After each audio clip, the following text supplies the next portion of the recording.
우리 할렐루야 찬양대의 귀한 찬양 감사드립니다. 미국에서 야구하고 있는 메이저리그 투수들이라면 누구나 다 탐내고 일생에 한번 받고 싶은 상이 있을 겁니다. 그 상은 사이영 상입니다. 그 한 해 동안 가장 뛰어난 활약을 펼친 투수에게 주는 상입니다. 1956년에 제정되어서 지금까지 시행되어 오고 있는 상입니다. 사람의 이름 사이영을 따서 만든 권위 있는 상입니다. 사이영 투수는 1890년부터 1911년까지 22년 동안 메이저리그 투수로 활약을 했습니다. 지금까지 깨어지지 않고 있는 불멸의 기록, 통산 511승을 올렸던 대투수입니다. 원래 그의 이름의 본명은 따로 있는데 그가 던지는 폼이 마치 사이클론 같이 폭풍적이고 그의 공의 위력이 태풍과 같다 해서 그의 이름은 사이영이라고 불려지기 시작했던 것입니다. 그의 권위, 그 이름의 권위는 지금까지 모든 선수들에게 큰 귀감이 되고 그 상을 누구나 다 받고 싶어하는 상이 되었습니다. 미국에 사이영 상이 있다면 일본에는 사와무라 상이 있습니다. 사와무라는 통산 63승밖에 올리지 못한 투수였습니다. 그런데 그는 워낙 임팩트가 강한 선수였습니다. 1934년에 미국 올스타가 일본을 방문했습니다. 친선 경기를 가졌는데 그때 미국 올스타 선수 중에는 우리가 잘 아는 아주 유명한 선수들도 꽤 많이 있었습니다. 베이브 루스, 루게릭 같은 선수도 함께 포함되어 있었습니다. 그런데 18세의 사와무라가 베이브 루스, 루게릭을 연속으로 삼진을 잡고 돌려 세웠습니다. 일본 국민은 열광했습니다.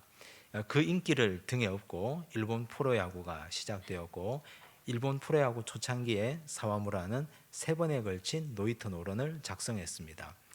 안타깝게도 그는 1944년에 전쟁에서 생명을 잃었습니다. 그의 업적을 기리기 위해서 일본 프로야구는 사와무라상을 제정했고 지금까지 시행되어 오고 있는 것입니다. 야구 선수라면, 공을 던지는 투수라면 누구나 다 사이영상이나 사와무라상을 받고 싶은 권위 있는 상입니다. 우리는 야구 선수가 아니기 때문에, 특별히 우리는 크리스찬이기 때문에 우리는 권위 중에 최고의 권위이신 예수님의 권위를 담고자 합니다. 오늘 우리가 읽은 이 말씀에 보면 예수님이 권위 있는 모습이 등장합니다. 그리고 이 예수님의 권위의 출처가 어디인가 함께 살펴보고 예수님의 권위가 구체적으로 드러난 곳을 함께 찾아가 보고자 합니다. 그리고 우리도 예수님처럼 권위 있는 사람이 되기 위해서 어떤 삶을 살아야 하는지 함께 나누고 은혜 받고자 합니다. 먼저 21절 말씀을 보시겠습니다. 함께 읽겠습니다. 그들이 가버나움에 들어가니라. 예수께서 곧 안식일에 회당에 들어가 가르치시매. 예수님께서 안식일에 가버나움 회당에 들어가서 하나하나 말씀을 풀어서 가르치셨습니다.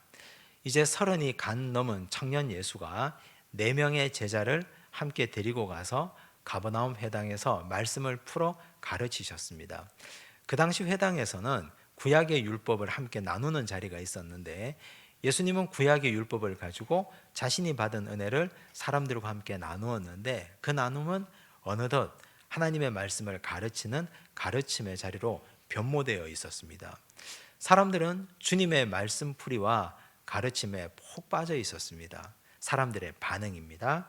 22절을 읽겠습니다. 함께 읽습니다. 무사람이 그의 교훈에 놀라니 이는 그가 가르치시는 것이 권위 있는 자와 같고 서기관들과 같지 아니함일러라. 논란이라는 말을 이 원문에 보면 엑플레소라는 단어를 쓰고 있습니다. 엑플레소는 2 단어가 결합된 합성어입니다. 에크라는 말과 플레소라는 말이 합쳐져 있습니다. 에크는 어디로 붙어라는 뜻이고 플레소는 때리다, 치다, 강타하다라는 뜻을 가지고 있습니다.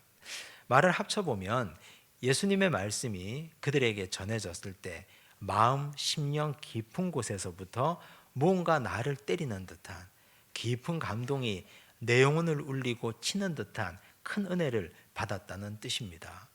그래서 사람들은 그런 이전에는 경험하지 못했던 그 놀라운 은혜를 경험하고 서로 함께 나누었습니다. 도대체 이 놀라운 권위가 어디에서부터 온 것인가? 그들은 놀라지 않을 수 없었습니다. 그렇다면 우리도 역시 질문을 해보아야 합니다. 예수님의 이 놀라운 권위가 어디서부터 온 것인가? 이제 갓 30이 넘은 청년이 말씀을 전하는데 이 말씀의 권위가 어디로부터 기인한 것인가? 마가복음 우리가 전에 살펴본 바에 의하면 예수님의 권위는 크게 세 가지로부터 기인했습니다. 첫 번째는 예수님의 겸손입니다. 예수님은 하나님과 동등한 분이십니다. 그런데 하늘 보좌를 버렸습니다. 이 땅에 인간이 되어 내려오셨습니다. 인간이 되셨는데 완전한 인간처럼 모든 인간과 동일함을 덧입기 위해서 세례 요한에게 가서 세례를 받습니다. 죄가 없음에도 불구하고 이것이 예수님의 겸손입니다. 권위가 있기 위해서는 겸손해야 됩니다. 겸손한 자는 권위를 가집니다. 우리는 여기서 구별해야 될 것이 있는데 권위적인 것과 권위 그 자체를 구별할 수 있어야 됩니다. 사람들은 원래 권위가 없기 때문에 내 말에 힘이 없고 능력과 권위가 없다는 걸 누구보다도 잘 알기 때문에 권위적으로 변합니다.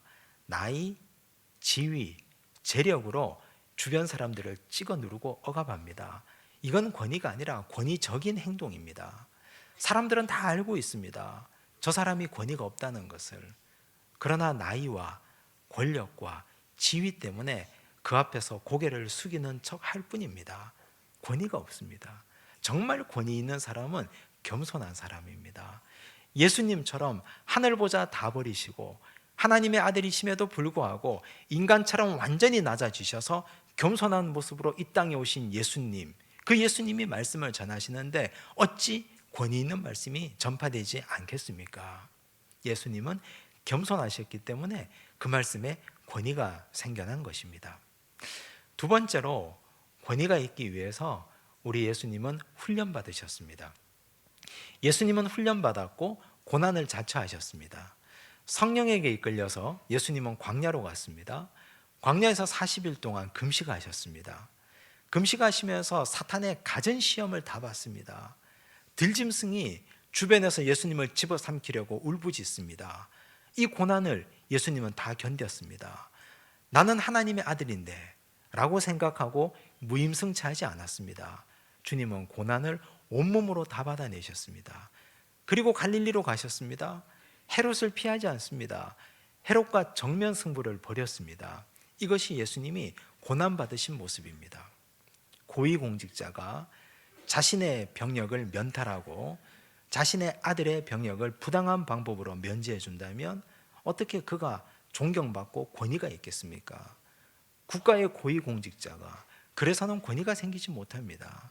훈련받아야 되고 연단받아야 되고 온몸이 다른 사람들보다 더한 고통과 고난을 겪을 때 그가 한 말, 한마디 한마디는 권위를 가질 것입니다. 예수님은 이렇게 고난의 현장에 계셨기 때문에 그 예수님이 하신 모든 말씀은 사람들에게 은혜가 되고 권위가 있어진 것입니다.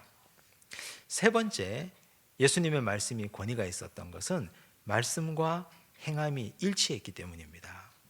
요한복음 1장 14절에 보면 말씀이 육신이 되어 우리 가운데 거하셨다라고 기록합니다. 말씀이 육신이 되셨다는 말이 어떤 의미입니까? 말씀이 입에서 나와서 하늘에 흩어지는 말잔치로 끝나지 않고 말씀이 행동이 되었다는 뜻입니다. 예수님은 당신이 뱉어놓은 말씀을 하나도 이루지 않은 것이 없습니다.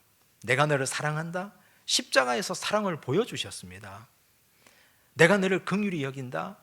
가난한 자 손잡아 주셨고 병든 자 일으켜 주셨습니다. 이것이 예수님의 말과 행동의 일치였습니다. 구약에서 아버지 하나님이 하셨던 모든 말씀을 예수님은 자신의 인생, 공생의 인생을 통해서 완벽하게 성취시키고 이루어내셨습니다. 말씀과 행함의 일치입니다. 이것이 권위입니다. 그 예수님이 말씀하셨기 때문에 사람들은 엑플레소 놀라지 않을 수 없었고 거기에 권위를 인정하지 않을 수 없었습니다.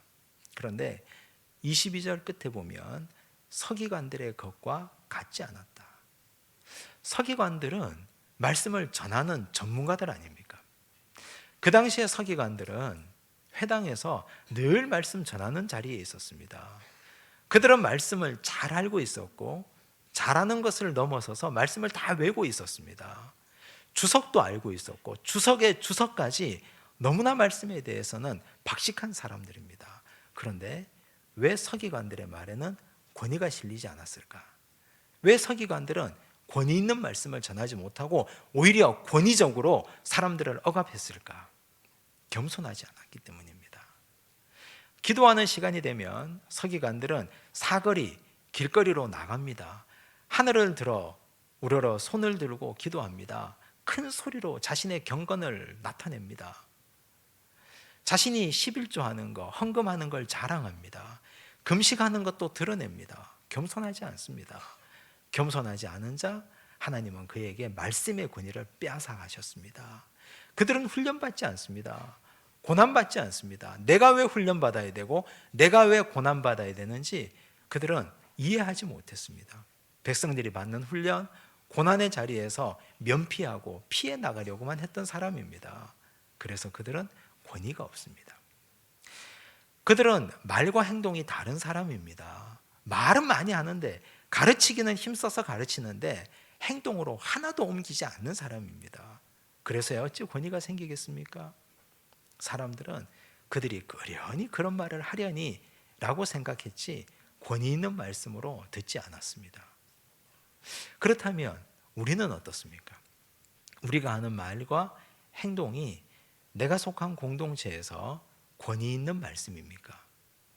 우리 말이, 내가 하는 모든 행동이 권위를 가지기 위해서는 예수님처럼 하셔야 됩니다.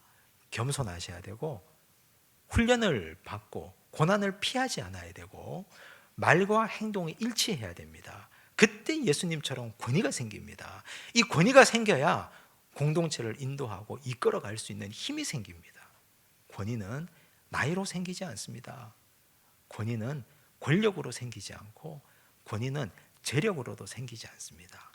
예수님이 30세 청년인데 이분이 권위가 있었던 이유는 앞서 말한 그 때문에 하늘의 신적 권위를 그분이 가지게 된 것입니다. 우리 모두도 예수님처럼 이런 권위 있는 백성들이 되시기를 간절히 바랍니다. 이제 예수님께서 이 권위를 어떻게 나타내셨습니까? 회당에서 우리 주님이 계속해서 말씀을 하나하나 풀어 가르치고 계셨습니다. 그런데 그때 어떤 한 사건이 발생합니다. 말씀을 잔잔히 듣고 있었던 한 사람이 갑자기 괴로워합니다. 그리고 그 속에서 또 다른 인격이 말하기 시작합니다. 자세히 듣고 보니 귀신입니다. 더러운 귀신이 그 사람 속에 숨어 있다가 견디지 못하고 자신의 정체를 드러낸 것입니다. 오늘 말씀 23절, 24절을 보시겠습니다. 함께 읽겠습니다. 마침 그들의 회당에 더러운 귀신 들린 사람이 있어 소리질러 이르되 나사렛 예수여 우리가 당신과 무슨 상관이 있나이까? 우리를 멸하려 왔나이까? 나는 당신이 누구인 줄 아노니 하나님의 거룩한 자니이다. 이렇게 자신을 드러내고 있습니다. 귀신이 견디지 못해서 권위 있는 주님의 말씀에 자신의 정체를 밝히고야 말았습니다. 예수님이 찬찬히 듣다가 그분을 치료해 주십니다. 귀신 들린 자를 치료해 주시고 귀신을 내쫓아 주셨습니다. 26절, 25절, 26절입니다. 함께 읽습니다. 예수께서 꾸짖어 이르시되 잠잠하고 그 사람에게서 나오라 하시니 더러운 귀신이 그 사람에게 경련을 일으키고 큰 소리를 지르며 나오는지라. 귀신을 내쫓아 주셨습니다. 축기 사역을 하신 것입니다. 그런데 우리가 여기서 눈여겨보아야 할 사실은 예수님께서 회당에 들어가신 목적이 귀신을 내쫓기 위해서 간 것이 아니라는 사실입니다. 주님은 말씀을 가르치고 있었습니다. 말씀을 찬찬히 가르치고 있는데 갑자기 귀신 들린 사람이 그 속에 있는 귀신이 견디지 못하고 자신의 정체를 드러냈습니다. 우리는 여기서 소름이 끼칩니다. 왜냐하면 예수님이 이 회당에서 가르치기 전, 그 전주, 1년 전에도 서기관들이 이 회당에서 말씀을 전했을 것입니다. 이곳에서도 수많은 말씀이 선포되었습니다. 그런데 귀신은 그 인격 속에 또아리를 들고 들어가 앉아 있으면서 자신의 정체를 드러내지 않았습니다. 서기관들은 말씀을 전하면서 평안하다 했을 겁니다. 우리 회당은 아무런 문제가 없다 했을 것입니다. 정체를 드러내지 않으니까. 권위 없는 자가 하나님의 말씀을 가지고 전하니 역사가 일어나지 않는 것입니다. 그 역사의 현장에 귀신이 자신의 정체를 드러내지 않았습니다. 서기관들이 말씀을 전할 때는 아무런 일이 일어나지 않았습니다. 오늘 우리는 이 모습을 보면서 우리가 권위를 가져야 될 이유를 발견합니다. 우리 가정에 가장, 영적인 가장인 우리들이 권위 있는 말씀을 가지고 권위 있는 말씀을 전하지 않으면 우리 가정에도 어느 한 구석에 더러운 귀신이 자리 잡고 또아리를 틀고 앉아 있어서 그 자리에서 가정을 분열시키고 이간질시키고 모든 문제를 일으키고 있으면 얼마나 소름 끼치는 일입니까? 가정만 그렇겠습니까? 교회 공동체는요. 교회 공동체에서 말씀을 맡은 목회자가, 교회 중직들인 장로들이, 교회 여러 직분을 맡은 사람들이, 교회 학교 교사들이 권위 있는 자가 되어서 권위 있는 말씀을 선포하지 않을 때 교회 공동체의 어느 한 구석에 더러운 귀신이 한쪽의 자리를 차지하고 앉아서 교회를 분열시키고 이간질시키고 있다는 사실에 우리는 소름이 끼치지 않을 수 없습니다. 우리는 이 현상을 인정해야 될 것입니다. 예수님 시절에도 이런 일이 있었기 때문에. 이제 우리가 어떻게 해야 되겠습니까? 우리 모두가 의무적으로 예수님처럼 권위 있는 사람이 되셔야 됩니다. 겸손하고 훈련받고 훈련을 피하지 않고 당당히 훈련받고 말씀과 행함이 일치해서 권위 있는 사람이 되어서 능력의 말씀을 선포하면 가정이 정결하게 되고 우리가 속한 모든 공동체가 깨끗하게 되고 교회도 하나님의 말씀으로 새로워질 줄로 믿습니다. 예수님께서 귀신을 쫓아내기 위해서 이곳에 간 것이 아닙니다. 권위 있는 예수님이 권세 있는 하나님의 말씀을 전할 때 더러운 귀신이 더 이상 이 깨끗한 곳에 견디지 못하고 그들이 알아서 자기 발로 떠나가 버린 것입니다. 오늘 이 놀라운 역사가 우리 가정에도 우리 교회에도 내가 속한 모든 곳에 정결의 영이 함께 임하기를 간절히 바랍니다. 축기가 무엇입니까? 귀신을 쫓아낸다는 것이. 우리는 축기라고 하면 테마사를 떠올립니다. 영화에 보면 한쪽 손에 성수를 들고 한쪽 손에 연기가 나는 향을 들고 그리고 입에는 알 수 없는 주문을 외우는 테마사들을 영화에서 보셨을 겁니다. 무속신앙인들은 작두를 탑니다. 짐승을 잡아서 피를 뿌립니다. 그런다고 귀신이 쫓겨나겠습니까? 귀신을 부르는 행위 아니겠습니까? 귀신은 쫓겨나지 않습니다. 정말 축기하는 것, 정말 귀신이 쫓겨나기를 바라고 우리 공동체가 하나님의 영으로 성결케 되고 거룩하고 정결한 영이 되기를 원한다면 내 영혼이 거룩한 영으로 주 앞에 성결하고 정결케 되기를 원하신다면 권위 있는 사람들이 되셔야 됩니다. 예수님처럼 내가 권위 있는 자가 되어서 권세 있는 말씀을 전하면 더러운 귀신은 알아서 견디지 못하고 떠나갈 것입니다. 예수님의 축기 사역을 눈여겨보시고 우리도 다 귀신을 내쫓을 수 있다는 소망, 희망, 은혜를 가지시고 주 앞에서 정결한 공동체를 형성하는 주의 백성 되시기를 간절히 바랍니다. 오늘 이 말씀을 보면서 예수님의 놀라운 능력을 대하는 귀신과 그 당시 회당에 있는 사람들의 반응을 봅니다. 먼저 귀신의 반응을 보겠습니다. 24절입니다. 함께 읽습니다. 나사렛 예수여, 우리가 당신과 무슨 상관이 있나이까? 우리를 멸하러 왔나이까? 나는 당신이 누구인 줄 아노니 하나님의 거룩한 자니이다. 이 당시는 예수님이 공생애를 막 시작하신 자리입니다. 예수님의 공생애가 1년이 지나지도 2년이 지나지도 않았습니다. 예수님이 하나님의 아들인지 예수님이 하나님의 거룩한 자인지 사람들은 모를 때입니다. 이제 막 사역을 시작했고 이제 처음으로 가버나움 회당에서 가르치기 시작하셨습니다. 그런데 귀신은 예수님이 누구인지 정확하게 알고 있습니다. 거룩한 자, 하나님의 아들, 하나님이 보내신 걸 정확하게 알고 있습니다. 그런데 알면 무엇합니까? 아는 것으로 그치는데, 정확하게 알고 누구보다 다 빨리 알고 누구보다 이해도가 빠르면 무엇하겠습니까? 회개가 없는데, 돌이킴이 없고 눈물이 없는데 말입니다. 의미 없는 깨달음입니다. 27절을 보십시오. 함께 읽습니다. 다 놀라 서로 물어 이르되 이는 어찌미냐? 권위 있는 새 교훈이로다. 더러운 귀신들에게 명한즉 순종하는도다 하더라. 회당에서 그 현상을 경험한 사람들의 반응입니다. 다 놀랐습니다. 권위 있는 새 교훈이다. 귀신들도 놀라서 순종한다. 이렇게 말했습니다. 그런데 그걸로 끝입니다. 부족하지 않습니까? 이걸로 끝이라면 아쉽지 않습니까? 사도행전 2장을 보면 베드로가 예루살렘 성도들에게 설교를 합니다. 수많은 사람들을 모아놓고 하나님의 능력의 말씀을 증거했습니다. 말씀을 듣고 마음에 심히 찔림이 있었습니다. 많은 백성들이 은혜를 받았습니다. 그래서 사도들에게 나와서 묻습니다. 형제들아, 이제는 우리가 어찌할꼬? 내가 예수를 죽인 것과 내가 예수의 원수가 된 것을 이제는 깨달았는데 이제 어떻게 해야 이 죄를 씻음 받을 수 있겠느냐? 어찌할꼬 형제들아? 그때 베드로가 뭐라고 합니까? 회개하십시오. 성령의 선물을 받으십시오. 베드로의 가르침을 따라 회개하고 성령의 선물을 받았습니다. 놀라운 회심의 역사가 일어났습니다. 아는 것으로 그치지 않고, 놀라는 것으로 그치지 않고, 눈물을 흘려 회개하고 자신의 삶이 완전히 바뀌어진 놀라운 역사, 그 한 걸음 한 걸음까지 더 나가야, 그래야 하나님이 원하시는 자리에 이를 수 있습니다.